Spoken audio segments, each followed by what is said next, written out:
बच्चों, how are you all. बच्चों, आज की वीडियो होने वाली है बहुत ही exciting and it is very knowledge giving. तो बच्चों, आज की वीडियो में मैं आपको समझाने वाली हूँ बेसिक्स ऑफ जेनेटिक्स। वैसे तो ये चैप्टर है जो है वो क्लास 10 का चैप्टर है हेरिडिटी, लेकिन इस वीडियो को क्लास 9 के बच्चे भी वॉच करेंगे तो उनके बहुत सारे टर्म्स जो हैं वो क्लियर हो जाएंगे और उनको आगे 10th में इससे कॉन्सेप्ट्स को समझने में काफ़ी ईजी रहेगी। तो बच्चों, जो वीडियो का टॉपिक है बेसिक्स ऑफ जेनेटिक्स, तो बच्चों सबसे पहले तो हम यही जान लेते हैं कि जेनेटिक्स क्या होता है। बच्चों, जेनेटिक्स बायोलॉजी का वो ब्रांच होता है जिसमें हम हेरिडेटरी कैरेक्टर्स के पैटर्न ऑफ इनहेरिटेंस को स्टडी करते हैं फ्रॉम पेरेंट्स टू ऑफस्प्रिंग। मतलब पेरेंट्स से ऑफस्प्रिंग में कैरेक्टर्स कैसे पास ऑन होते हैं, हेरिडेटरी कैरेक्टर्स, इसको हम लोग स्टडी करते हैं बायोलॉजी के जिस ब्रांच में, उसको हम लोग कहते हैं जेनेटिक्स। तो बच्चों, जेनेटिक्स जो टर्म है वो सबसे पहले दिया था विलियम बैटेसन ने। और ये जो जेनेटिक्स बच्चों जिसमें हम पढ़ते हैं पैटर्न और ट्रांसफर ऑफ हेरिडेटरी कैरेक्टर्स, तो ये जो हेरिडेटरी कैरेक्टर्स है ये ऐसी कौन सी चीज़ है जो हमारे हेरिडेटरी कैरेक्टर्स को पास ऑन करती है। हेरिडेटरी कैरेक्टर्स क्या होते हैं? हेरिडेटरी कैरेक्टर्स वैसे कैरेक्टर्स होते हैं जो पेरेंट्स से बच्चों में जाते हैं, जैसे कि आपकी हाइट हो गई, आपका स्किन का कलर हो गया, आपके हेयर का कलर हो गया, आपकी आइज़ का कलर हो गया। ये सारे जितने भी कैरेक्टर्स हैं इनको हेरिडेटरी कैरेक्टर्स कहते हैं जो पेरेंट्स से ऑफस्प्रिंग में ट्रांसफ़र होते हैं। तो बच्चों, आप लोगों ने पढ़ा होगा छोटी क्लासेस में भी कि DNA is the hereditary material. DNA जो होता है वो हेरिडेटरी मटेरियल होता है, उसी के अंदर हमारे सारे हेरिडेटरी कैरेक्टर का इंफॉर्मेशन प्रेजेंट होता है जो कि हमारे पेरेंट्स से ऑफस्प्रिंग में जाता है। तो आइए अब इसको हम लोग स्टार्टिंग से शुरू करते हैं। बच्चों, हमारी जो जितने भी लिविंग ऑर्गेनिजम्स हैं उनकी बॉडी किस चीज़ से बनी है? यस, क्लास 9 में आप लोगों ने पढ़ा है, सेल से बनी है। तो on the basis of number of cells there are 2 types of organisms. एक होते हैं यूनिसेलर जो सिंगल सेल के बने होते हैं, और दूसरे होते हैं मल्टीसेलर जो मोर देन 1 सेल्स के बने होते हैं, मैनी सेल्स के बने होते हैं। तो बच्चों, जो हायर ऑर्गेनिजम्स होते हैं, मल्टीसेलर ऑर्गेनिजम्स होते हैं, वो उनकी जो बॉडी होती है वो बिलियंस ऑफ सेल्स की बनी हुई होती है। जैसे कि आप एग्जांपल में हम ह्यूमन बींग्स को लेंगे तो हमारी बॉडी भी सेल्स की बनी है। तो बच्चों आइए शुरू करते हैं सेल से। अब देखिए बच्चों, सबसे पहला जो जेनेटिक्स का कॉन्सेप्ट होता है जो कि बहुत ही इंपॉर्टेंट होता है, वो होता है कि आप सपोज करो ये हमारी बॉडी का एक सेल है, ठीक है। इस सेल के अंदर हमारा सेंटर में स्फेरिकल स्ट्रक्चर प्रेजेंट होता है जिसको हम लोग कहते हैं न्यूक्लियस। क्या कहते हैं? न्यूक्लियस। ये इसी न्यूक्लियस को हम लोग कहते हैं control centre of the cell, जिसमें कि हमारा ये डीएनए प्रेजेंट होता है। अब ये जो डीएनए होता है, डीएनए का फुल फॉर्म आप लोग को बता दूं मैं, डीएनए होता है डीऑक्सीराइबोज शुगर, डीएनए का फुल फॉर्म होता है। तो बच्चों, सेल के न्यूक्लियस के अंदर, न्यूक्लियस को control centre of the cell क्यों कहा जाता है? कि न्यूक्लियस की जो सेल की जो सारी एक्टिविटीज है वो कौन कंट्रोल करता है? न्यूक्लियस कंट्रोल करता है। और न्यूक्लियस के अंदर भी कौन कंट्रोल करता है? न्यूक्लियस के अंदर जो ये हमारा डीएनए है वही सारे हेरिडेटरी कैरेक्टर्स को कंट्रोल करता है, इसलिए इसको बोला जाता है control centre of the cell. अब बच्चों, जो मैंने कहा कि ये जो न्यूक्लियस है इसके अंदर हमारा होता है डीएनए। तो अब आप लोग पूछोगे मैम इसको तो आपने क्रोमेटिन लिख रखा है, बुक में भी दिया है कि जो स्ट्रक्चर होता है इसको क्रोमेटिन कहते हैं। हाँ बच्चों, इसको क्रोमेटिन ही कहते हैं। एक्चुअली ये थ्रेड लाइक स्ट्रक्चर है जो कि है तो डीएनए ही, बट बच्चों जो सेल्स होते हैं वो कभी रेस्टिंग स्टेज में होते हैं, कभी डिवाइडिंग स्टेज में होते हैं। सेल्स में डिवीजन भी होता है और कभी कभी सेल रेस्टिंग स्टेज में भी रहते हैं। सेल डिवीजन 2 टाइप्स के होते हैं, माइटोसिस और मियोसिस, जो कि मैं आपको अभी बताऊंगी।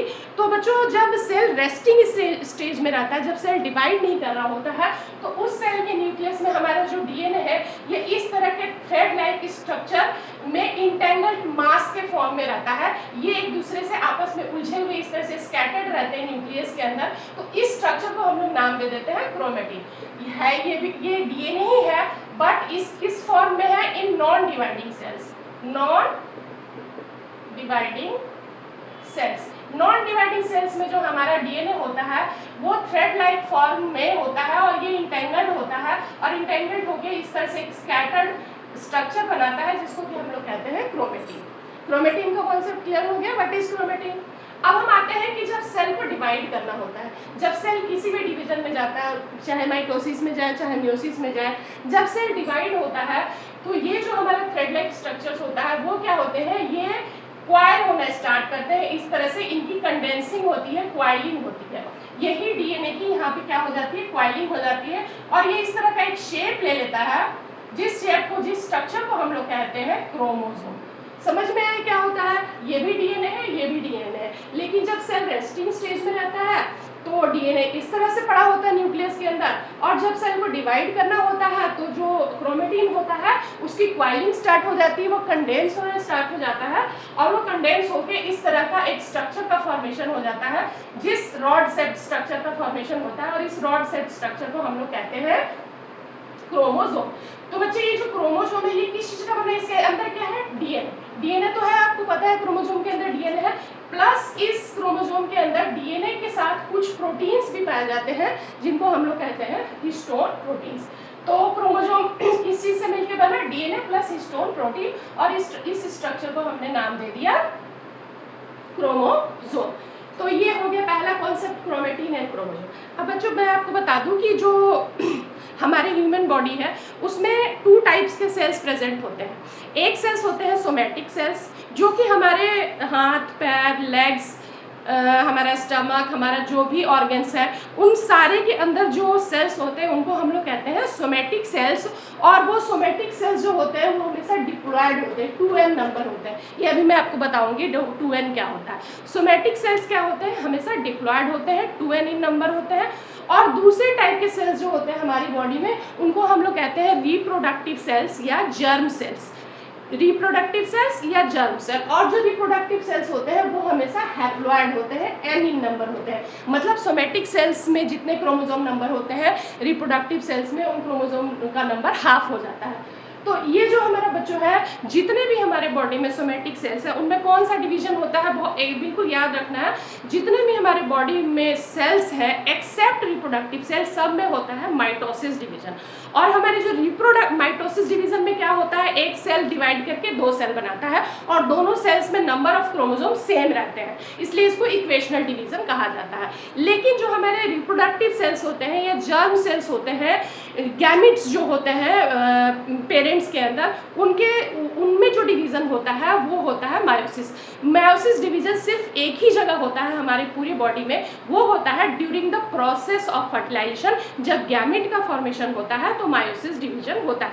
तो ये बात आपको याद रखनी है। अब बच्चों ये मैंने आपको बता दिया, सोमैटिक सेल्स होते हैं, रिप्रोडक्टिव सेल्स होते हैं। सोमैटिक सेल्स 2n इन नंबर होते हैं, रिप्रोडक्टिव सेल्स n इन नंबर होते हैं। अब बच्चों हमारे जितने भी सोमैटिक सेल्स होते हैं बॉडी के अंदर, सबके अंदर नंबर ऑफ क्रोमोसोम्स कितने होते हैं, ह्यूमन बींग्स के न्यूक्लियस में नंबर ऑफ क्रोमोसोम्स कितने होते हैं, 46 होते हैं। पहले भी आपने पढ़ा होगा क्लास 9th में, number of chromosomes in nucleus of a cell is 46। पर बच्चों ये ऐसे नहीं रहते 46 की 1 2 3 4 5 6 7 8 ऐसे 46 नहीं रहते, ये पेयर्स में प्रेजेंट होते हैं। और 43 का अगर हाफ करोगे तो पेयर्स कितने हो गए, 23 पेयर्स ऑफ क्रोमोसोम प्रेजेंट हो गए। मतलब यहाँ देखिए आप, मैंने डायग्राम बनाया है, ये क्रोमोसोम जो है 1 1, ये 2 पेयर्स में क्रोमोसोम प्रेजेंट होते हैं। क्रोमोसोम्स सिंगल क्रोमोसोम प्रेजेंट नहीं होता है, एक क्रोमोसोम तो उसकी दूसरी कॉपी प्रेजेंट होती है नंबर 1 की ही, तो 2 हो गए। फिर सेकंड क्रोमोसोम नंबर है तो इसका भी number 2 number 2, number 3 number 3, number 4 number 4, number 5 number 5। इस तरह से पेयरिंग करके हमारे जो न्यूक्लियस होता है उसमें 23 पेयर्स ऑफ क्रोमोसोम प्रेजेंट होते हैं। और ये 23 पेयर्स ऑफ क्रोमोसोम कहाँ प्रेजेंट होते हैं, हमारे सोमैटिक सेल्स में। याद रखना है 23 pairs of chromosomes are present in somatic cells. 23 को अगर 2 से करोगे तो 46 हो जाएगा। तो 46 क्रोमोसोम्स कैसे अरेंज रहते हैं, 23 पेयर्स में अरेंज रहते हैं, ये पेयर्स में अरेंज रहते हैं। और इस तरह के जो क्रोमोसोम्स होते हैं जो आपस में सिमिलर होते हैं स्ट्रक्चर और फंक्शन में, इस तरह के क्रोमोसोम्स को हम लोग कहते हैं होमोलोगस क्रोमोसोम्स, क्योंकि ये they are similar in structure and function. ये मैंने वहीं पे यहाँ पे बताया है, ये इस तरह के क्रोमोसोम्स को हम लोग कहते हैं होमोलोगस क्रोमोसोम्स। और बच्चों ये जो रॉड सेल स्ट्रक्चर होता है, इसके ये दोनों जो होते हैं इसके आर्म होते हैं, और आर्म जो किससे अटैच्ड होते हैं, एक कॉन्स्ट्रिक्शन से अटैच्ड होते हैं, इसको सेंट्रोमियर कहते हैं।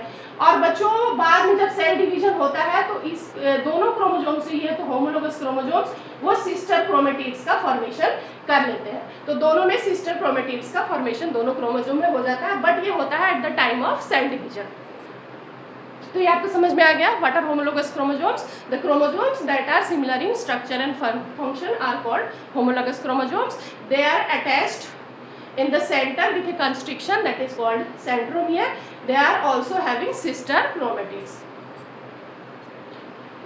अब बच्चों ये मैंने आपको बताइए, ये देखो, ये जो हमारा रिप्रोडक्टिव सेल है उसका न्यूक्लियस है। सपोज कर लो आप मान लो ये स्पर्म है, या ये हो सकता है एग सेल भी हो सकता है, मेल का ये स्पर्म सेल्स हो सकता है, फीमेल का ये एग सेल हो सकता है। तो ये मैंने आपको समझाने के लिए सिर्फ एक बताया है। तो जो हमारे गैमेट्स रिप्रोडक्टिव सेल्स होते हैं उसमें जो क्रोमोसोम्स कैसे प्रेजेंट होते हैं, ये देखो नंबर 1, नंबर 2, नंबर 3, नंबर 4, इसमें कोई पेयरिंग प्रेजेंट नहीं होते हैं क्रोमोसोम्स की।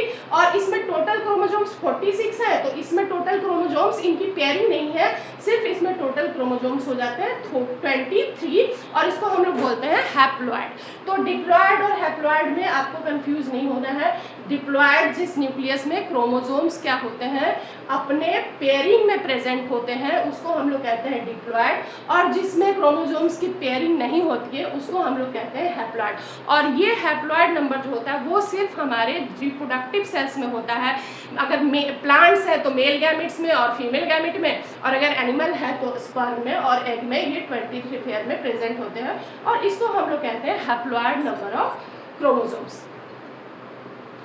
अब बच्चों हम अब ये जो है कि अब आपके क्वेश्चन आप ये पूछ सकते हैं कि मैम ये 23 क्यों हो गए, रिप्रोडक्टिव सेल्स में कैसे हो गए 23, ये कैसे, जब इसमें न्यूक्लियस में 46 है तो इसमें गैमेट्स के अंदर जो हमारे रिप्रोडक्टिव सेल्स उसमें 23 कैसे हो गए। तो बच्चों वो आपको मैं अभी बताती हूँ। बच्चों हम मतलब ह्यूमन बॉडी के अंदर एक जो हमारे प्रोसेस होता है उसको हम लोग कहते हैं फर्टिलाइजेशन।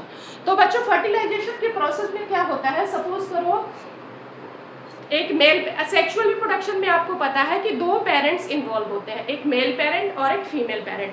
तो आप देखिए, एक मैंने मेल पेरेंट लिया बच्चों, जो मेल होता है उसको हम लोग इस सिंबल से शो करते हैं, एक राउंड और ऊपर एरो। तो एक मैंने ले लिया मेल पेरेंट, और फीमेल को हम लोग ऐसे राउंड और नीचे प्लस का साइन, ये मैंने ले लिया फीमेल पेरेंट।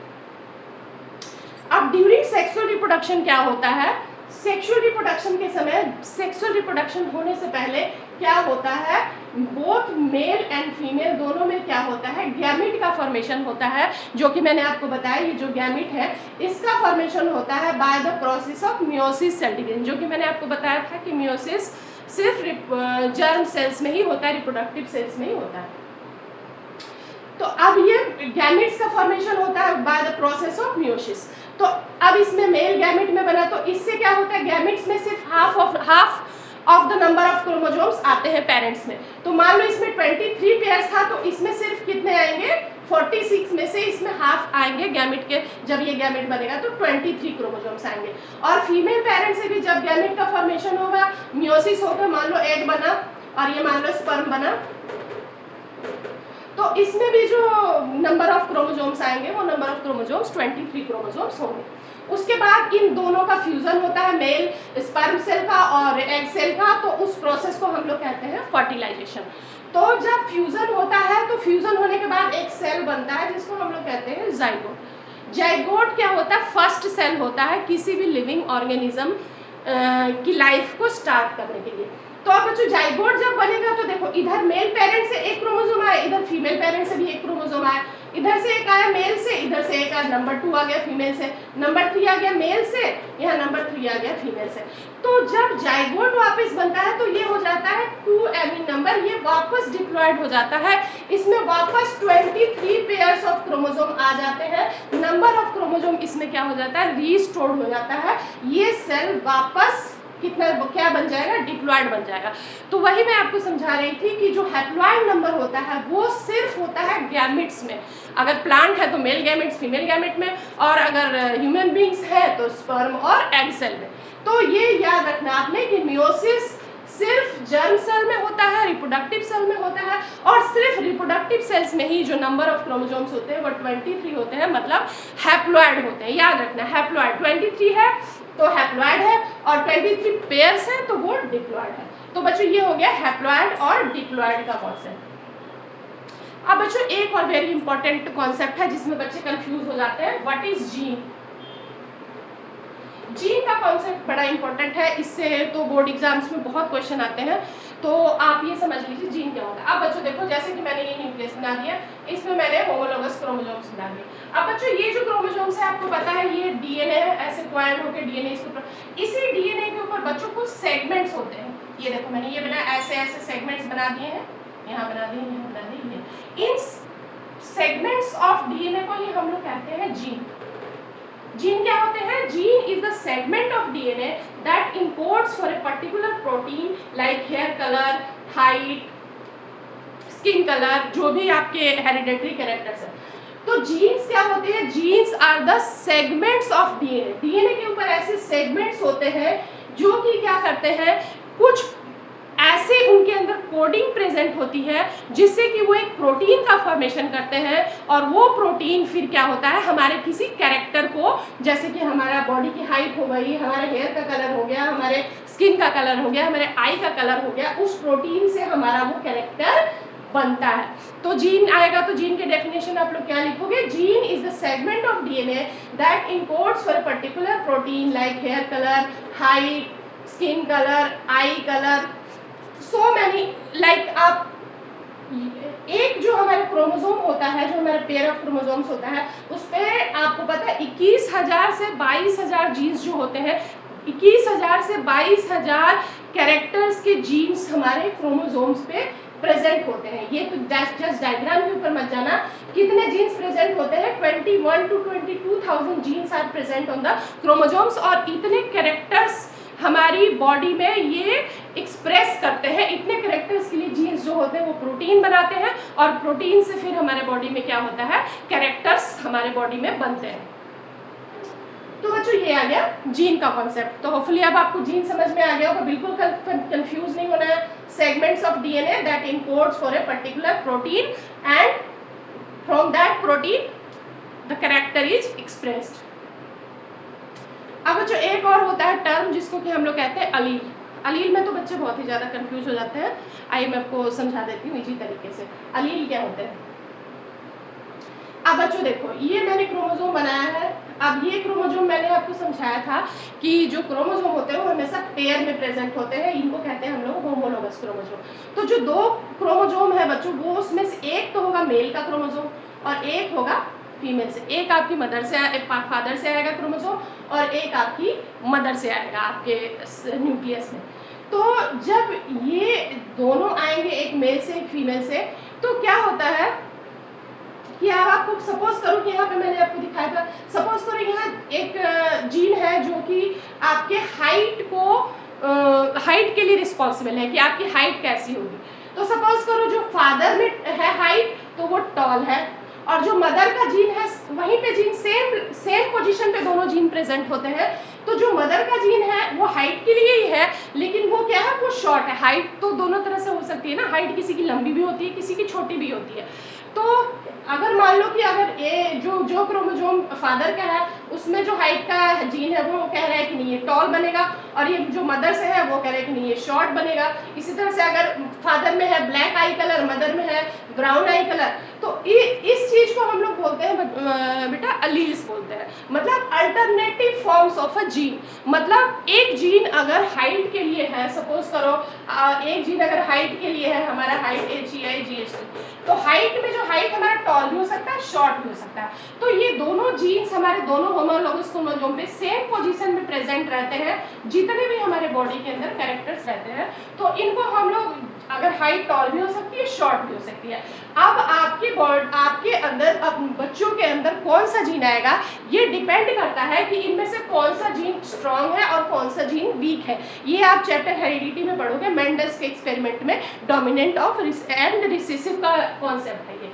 तो जो अलील जो है वो स्ट्रॉन्ग होगा, वो अपने आप को एक्सप्रेस कर देगा। सपोज अगर आपके फादर की जो हाइट टॉल अगर डोमिनेंट है तो आप लंबे हो जाओगे, अगर जो शॉर्ट अगर मदर की डोमिनेंट है तो आप छोटे हो जाओगे। तो इस तरह से ये जो जीन होते हैं वो प्रेजेंट होते हैं। तो इस तरह के जो कहते हैं इसको हम लोग कहते हैं अलील्स। अलील्स मतलब alternative form of A gene, एक जीन का अल्टरनेटिव फॉर्म। जैसे कि आप लंबे हैं तो आप छोटे भी हो सकते हो, आपके हेयर का कलर ब्लैक है तो ब्राउन भी हो सकता है, आपका आई कलर ब्लैक है तो ब्राउन भी हो सकता है। तो अल्टरनेटिव फॉर्म जो होता है किसी जीन का उसको हम लोग कहते हैं अलील्स।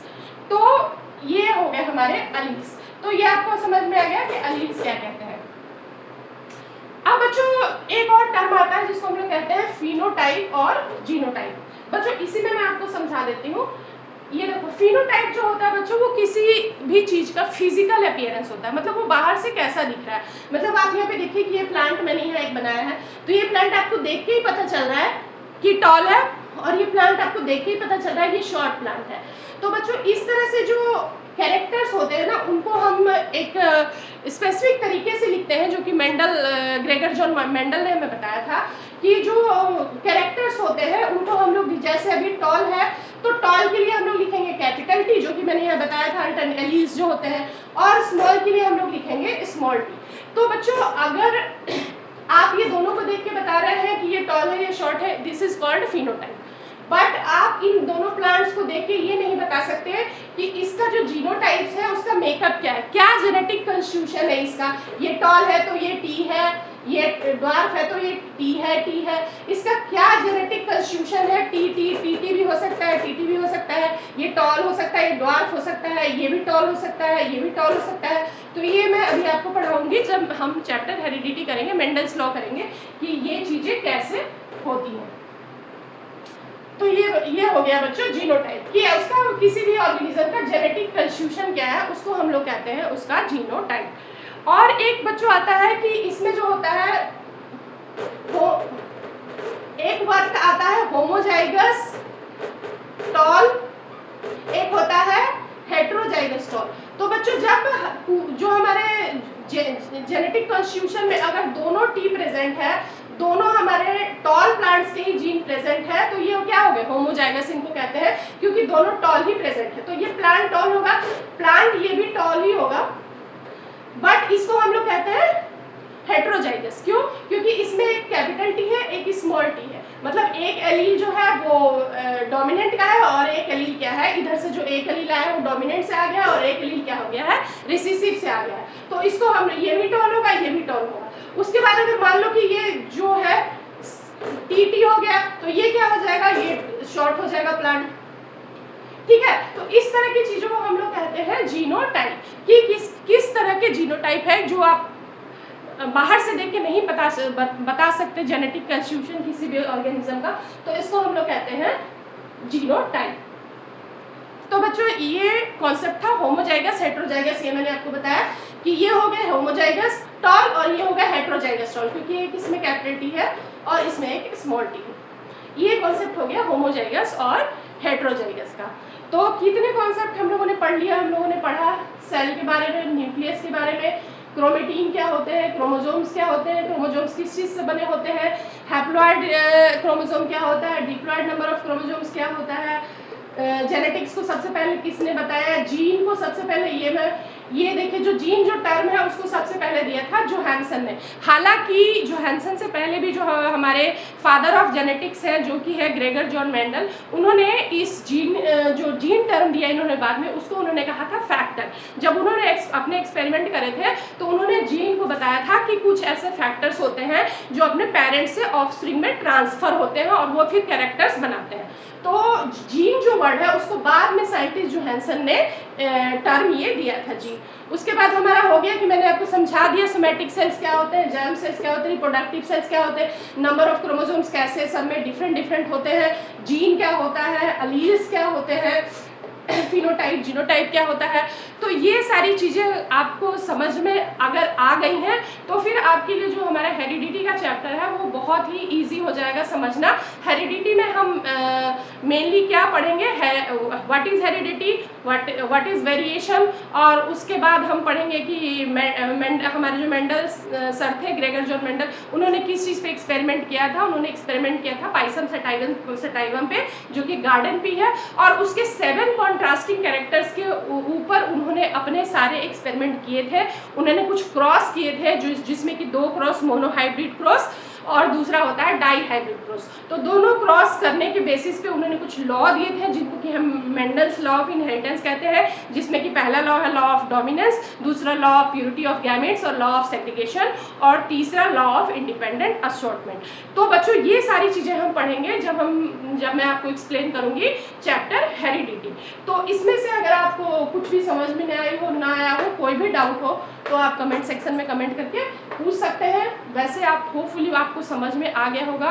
तो अगर आप लोग को कॉन्सेप्ट समझ में आया हो, आप लोग को वीडियो अच्छी लगी हो, तो उसे लाइक करें और सब्सक्राइब भी करें। Thank you. आप